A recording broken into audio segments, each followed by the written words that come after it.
Good afternoon, dear students. I'm going to deal with conjunctions which are very relevant for questions asked in banking examinations. And I'm going to discuss first those conjunctions which are used in contradictory sentences. Okay.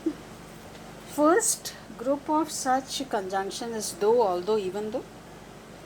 और इन तीनों का एक ही meaning है, हालांकि, फिर भी.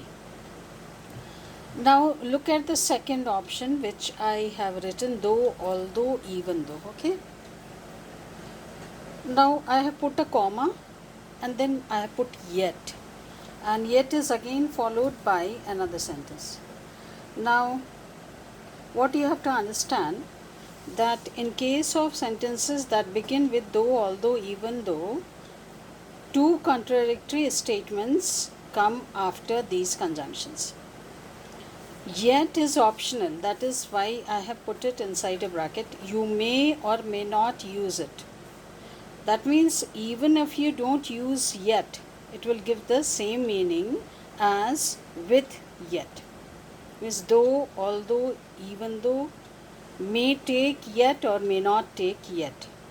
But what is very, very important, that they should never be accompanied by but. Means here you can never use but. This is incorrect. Now what you have to understand, the concept. So though, although, even though are followed by, as I told you, two contradictory statements. But the first part of the sentence, that means that comes before yet or that comes before comma, should be a complete sentence. क्या है, important है कि जो first part of sentence है वो अपने आप में एक complete sentence होना चाहिए. Now look at this example. Though he is a millionaire, he is avaricious. So we have to check two things. First की contradiction है या नहीं. हालांकि वो एक millionaire है, फिर भी लालची है. Avaricious means who is greedy for money. तो the first part is he is a millionaire and this is a complete sentence. That means sentence is correct. So two conditions are there and it satisfies both condition. Number one condition is that it should have contradiction. तो contradiction है, और दूसरी चीज़ कि first part जो है that is a complete sentence. So it is fulfilling both the conditions. And the second group of such conjunctions is despite, in spite of, which means के बावजूद. So they are also followed by two contradictory statements, but the difference is what? Despite, in spite of are also followed by two contradictory statements, but the first part of the sentence is not a complete sentence. This is very important, and it may have any of these structures. Now let us see what are the structures that may go after despite, in spite of. That means the first part of the sentence. So the first structure after despite, in spite of, being plus adjective plus noun or being plus noun. Means adjective may or may not be there. Second structure, despite, in spite of is followed by only a noun. Third structure, despite, in spite of is followed by a possessive adjective plus noun. And the possessive adjectives are my, our, your, his, her, its, their. The fourth structure, despite, in spite of, may be followed by having plus V3 plus object. And the fifth structure, despite, in spite of, is followed by the fact that. अगर ये phrase आ गया, the fact that, then it may have a complete sentence after it. Now let us see some of the examples. Despite he is poor, he is honest. Now look at the sentence and tell me, is it correct or not? See, in case of despite, just now I told you कि जो first part है sentence का वो complete नहीं होगा. He is poor. It is a complete sentence. Okay. That means you cannot use despite here. Contradiction है इसलिए you can put though, although, even though, but you cannot put despite or in spite of in this sentence. अब इसी sentence को हम लोग rewrite करने का कोशिश कर रहे हैं विदाउट चेंजिंग द मीनिंग, लेकिन हम करना क्या चाह रहे हैं कि डिस्पाइट वाले स्ट्रक्चर को अप्लाई कर दे रहे हैं। तो फर्स्ट देखिए, despite being poor, despite being a poor man, तो मीनिंग क्या आ रहा है कि गरीब आदमी होने के बावजूद वो ऑनेस्ट है। तो मीनिंग भी हो रहा है स्ट्रक्चर के accordingly. We are following the first structure, just see, being plus adjective plus noun और बीइंग प्लस नाउन। तो डिस्पाइट बीइंग पुअर और despite being a poor man he is honest. इस कॉमा के बाद वाले पार्ट में we need not make any correction, वो अपने आप में सही है। दूसरे स्ट्रक्चर को फॉलो कर रहे हैं अब, डिस्पाइट प्लस नाउन। तो despite poverty, simply we are putting, इसमें I have not mention but despite, oh yes second one, despite और in spite of poverty. Poverty is what, poor के नाउन फॉर्म को, form क्या है poor का, noun form is poverty, तो ये भी पॉसिबल है। थर्ड स्ट्रक्चर फॉलो कर रहे हैं, that is positive adjective plus noun. तो despite his poverty, his is positive adjective, poverty is noun, तो उसकी गरीबी के बावजूद ही इज ऑनेस्ट। अब ये जो फोर्थ स्ट्रक्चर है, हैविंग प्लस V3, यहाँ पे एक्शन होना चाहिए एंड पुअर होना इज़ नॉट एन एक्शन, इसलिए इस स्ट्रक्चर में वो फिट नहीं बैठेगा। अब इसको देख लेते हैं। तो despite the fact that he is poor he is honest, is it clear now? तो ये सारी कंडीशंस फुलफिल कर रहा है। हैविंग V3 के लिए let us make another sentence जहाँ पे एक्शन होना चाहिए। तो despite in spite of having clear the written examination, लिखित परीक्षा पास करने के बावजूद ही वॉजंट कॉल फॉर इंटरव्यू। तो देयर इज़ अ कॉन्ट्रडिक्शन कि क्लियर किया उसने रिटन एग्जामिनेशन, पर इंटरव्यू के लिए नहीं बुलाया गया। सो कॉन्ट्रडिक्शन है और वो स्ट्रक्चर नंबर 4 को भी फॉलो कर रहा है, that means this one is also correct. तो जब भी एरर आए एग्जाम में, दो ऑल दो इवन दो में सिर्फ कॉन्ट्रडिक्शन नहीं चेक करना है, you also have to check the structure of the sentence. Is it clear now? Let us move on. अब आते हैं थर्ड कंडीशन पे। Though we had an infrastructure to train and accommodate 100 athletes, we trained only 50. एक ये sentence है। दूसरा है, though we had an infrastructure to train just a few candidates, we trained a limited number of the same. Now in the first sentence में जो first part है comma के पहले, उसमें क्या बोल रहा है कि हमारे पास 100 एथलीट्स को ट्रेन करने और एकोमोडेट करने का इंफ्रास्ट्रक्चर था, लेकिन हमने सिर्फ 50 को किया। तो देयर इज़ अ कॉन्ट्रडिक्शन। और सेकेंड में कि हमारे पास कुछ कैंडिडेट्स को ट्रेन करने का इंफ्रास्ट्रक्चर था, इसलिए हमने कुछ लिमिटेड नंबर ऑफ कैंडिडेट्स को ट्रेन किया।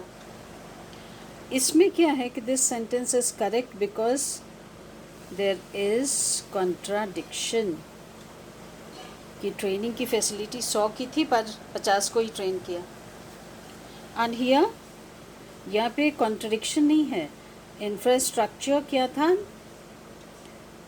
कुछ कैंडिडेट्स को ट्रेन करने के लिए, इसलिए हमने लिमिटेड नंबर को ट्रेन किया। तो है क्या इसमें, फीलिंग क्या आ रहा है, मतलब कौन से सेंस को हम अप्लाई कर रहे हैं यहाँ पे। कॉमा के पहले रीज़न है, क्या रीज़न है कि वी हैड फैसिलिटी और infrastructure to train just a few candidate, और कॉन्सिक्वेंस क्या हुआ, परिणाम कि हमने कम लोगों को ट्रेन किया। तो when there is a reason and consequence, you cannot use though, although, even though, despite, in spite. Clear now? तो अब रीज़न और कॉन्सिक्वेंस वाले सेंटेंस कैसे शुरू होंगे, बिकॉज, एज, सिंस, इससे शुरू हो सकते हैं। ऑल द थ्री हैव क्योंकि meaning, but very very important thing is that ऐसे कंडीशन में कॉमा के बाद क्या नहीं आना चाहिए, ये नहीं आना चाहिए।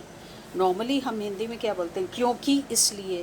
तो एट अ ग्लैंस यू में फील कि बिकॉज, आज, सिंस के बाद सो, दस, देयरफॉर, तो सही है, but you cannot use so, thus, therefore in a sentence that begins with because, as, since. Now let us take an example. Since I had waited for the movie for the last 2 months, क्योंकि पिछले 2 महीने से मैंने उस movie का इंतज़ार किया था, so I accompanied my friends to the movie. इसलिए मैं अपने दोस्तों के साथ उस मूवी को देखने चला गया. So the error over here is so. Suppose यहाँ पे sense नहीं होता, then we would put so. Now we are doing another thing. अब हम इसको रिवर्स कर देते हैं. मीन्स जो कॉमा के बाद वाला पार्ट है वो पहले लाते हैं और जो कॉमा के पहले वाले पार्ट है उसको बाद में लाते हैं. तो in that case we have to begin like this. The reason why I accompanied my friends to the movie was because I had been waiting, or I had waited for the movie for the last 2 months. Now just look at it again. You are beginning with the reason why. Means आपने reason beginning में बता दिया, तो error क्या है again? You cannot use because. तो ये सब एरर में आते हैं. These are you can say superfluous terms. तो अगर द रीज़न वाई से सेंटेंस बिगन हो रहा है, ये बिकॉज नहीं आना चाहिए, यही एरर में आता है. तो क्या आना चाहिए? क्या? That. Now the sentence becomes correct. One more thing, ये जो छोटे छोटे कुछ होते हैं वर्ड्स, लाइक ये भी कभी कभी कन्फ्यूजन क्रिएट करते हैं. Although they are not very tough ones, फिर भी I will discuss. Like however. तो हाउएवर कभी कभी बट के सेंस में चला जाता है और कभी कभी नेवरदलेस. तो नेवरदलेस का मतलब क्या है? डिस्पाइट, मतलब के बावजूद. So he's a patient of hypertension. However, he doesn't stick to a restricted diet. हालांकि वो हाइपरटेंशन मीन्स हाई बीपी का पेशेंट है, वो रेस्ट्रिक्टेड डाइट को फॉलो नहीं करता है. तो देयर इज़ अ कॉन्ट्रडिक्शन. तो जब भी आप बट या नेवरदलेस के सेंस में यूज़ करना है तो you can use however. Means however may be used in 2 different sense. Likewise moreover भी एक बहुत ही कॉमनली यूज कंजंक्शन है. उसका मतलब होता है बिसाइड्स, के अलावा. In addition to this, in addition to that, इस सेंस में. Now let us see an example. The whole report is badly written, moreover it is inaccurate. ये रिपोर्ट बहुत ख़राब तरीके से लिखा गया है, इसके अलावा ये इनएक्यूरेट भी है. तो इसके अलावा ये भी है जब बोलना है तो you can use moreover. So however, moreover, these are again very important ones. 2 और हैं, ये भी बहुत confusion करते हैं, like nonetheless और nevertheless. तो इन दोनों का मतलब है के बावजूद, बट के बावजूद के तरीके से नहीं यूज़ करना है, सिर्फ वो मीनिंग अप्लाई करना है. तो let us see an example, तो क्लियर हो जाएगा. एक तीसरा वर्ड भी है notwithstanding. तो अब इसको यूज़ बताते हैं. like notwithstanding जैसे it is used in place of despite in spite of, but normally ये सेंटेंस के लास्ट में चला जाता है. Like he failed to secure 99% marks all his efforts notwithstanding. तो जहाँ पे लिखना था कि despite all his efforts, what we are doing is we are putting notwithstanding instead of despite. और despite को नॉर्मली हम लोग सेंटेंस के बिगिनिंग में रखते हैं, तो instead of beginning we are putting it at the end. फ़र्क बस यही है.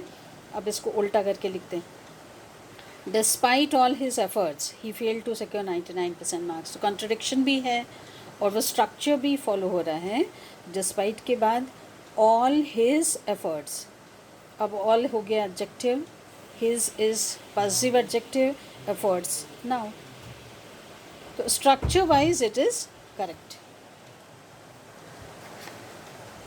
Next is he is.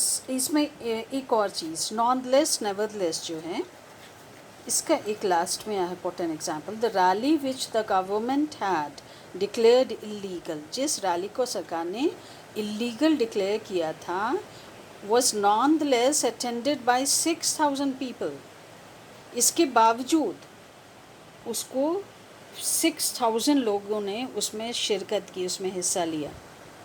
तो अब what we are doing is, अब ये हम nonetheless इसके बावजूद के सेंस में यूज़ कर रहे हैं, लेकिन यहाँ इसके बाद कोई कंप्लीट सेंटेंस नहीं आ रहा है, तो इसको थोड़ा सा यूज़ करके प्रैक्टिस करना होगा. So I will be giving you some practice set based on these conjunctions. First you understand the concept, and because last 2 days the network problem was extreme, that's why I couldn't take your classes or I couldn't make the video as well.